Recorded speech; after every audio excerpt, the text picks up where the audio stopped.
My name is the Mansfield Summit Series 1.28 GPF model with MagnaFlush technology. Everyone else is seeing a toilet here, right? It's not a toilet, it's a throne! Oh, here we go. And by royal decree, that throne Is manufactured here at Mansfield Plumbing's 500,000 square foot facility in Perrysville, Ohio. behold the king. Okay, well, he's actually the president. Oh. His name is Jim Morando, and we're not interviewing him on the throne because that would be super weird. Yeah. He's on a swivelly chair. See? And just to be clear, we're not going to spend this entire time turning everything Jim says into a toilet joke. Yeah, these toilets are really packing some American muscle. And we're off. Mansfield Toilets begins their lives as a thin clay mixture known as slip. Slip is made from water mixed with clay to give the mix its flexibility, flint, a natural strengthener, and feldspar, a natural mineral, which is used to lower the melting temperatures of liquids. And that's going to be important later when the toilets get cooked. The slip is pumped to the production line, where it's poured into plaster molds, hardening as it dries. Leaving behind the solid toilet piece. The toilet bowls are removed slowly by hand from their plaster molds.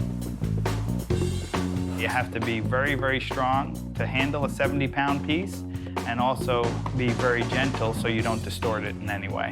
The tanks are removed by a series of neat robot arms. Cool. Finished tanks and toilet bowls are sent to the drying tunnels, where they're cooked for 12 hours at 145 degrees Celsius to take any remaining moisture out of the clay. Then it's time to paint the potties. Ooh. And that's the job of Caleb. Yes, they call him the Picasso of the porcelain, the Warhol of the washroom, the Leonardo of the lavatory. Just call me the Rembrandt of Mansfield. That too. A thick layer of glaze is applied to the lids by hand. Mansfield goes through over 4,000 tons of glaze every year. That's enough to flush over 650,000 toilets. Whoa. The toilet bowls arrive for painting on this conveyor. A dollop of glaze is poured in, then a burst of air spreads it across the bowl and through the connecting pipes. That's right, you want to make sure that part's seamless so that waste can travel smoothly from the toilet into the sewage system. Seriously, can I not make a poop joke here? This is a no toilet humor zone. Sure, surrounded by potties. Can't catch a break. I think people outside this building practice far more of that type of humor than we do internally. Painted parts make their way into a large kiln, where they're left to cook and harden for 12 hours at a temperature of 1,200 degrees Celsius. Okay, gonna get technical here. This is where the feldspar comes in handy. Remember the feldspar that went into the slip? Well, it melts first, then hardens to bond everything together. The toilets emerge from the kiln with a glossy porcelain finish and are sent upstairs for a once-over. A simple test determines that the china is strong. Then a stamp brands them for life. A proud moment for any toilet manufacturer, I'd imagine. Like watching your kids graduate. There's two levels of being proud. One has to do with kids, the other has to do with toilets, but no. Okay.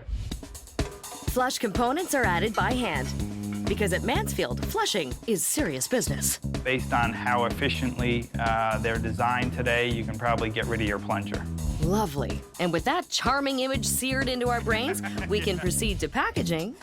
Where completed toilets are hand-boxed, sealed, palletized, and transferred to storage so that Canadians everywhere can enjoy a nice... Hold it! What? Stop right there. Huh? I mean, you know I love it. We leave the factory, head to a nice suburban home, and see our product being used by an impossibly good-looking family. Yeah. But I think this is one instance where... Gotcha. Yeah, so let's just mosey on back into the factory and let Jim wrap things up with a neat summary. We try to make sure that everyone here understands we're a manufacturer of fine after-dinner china. And that, ladies and gents, is the classiest toilet joke you'll ever hear.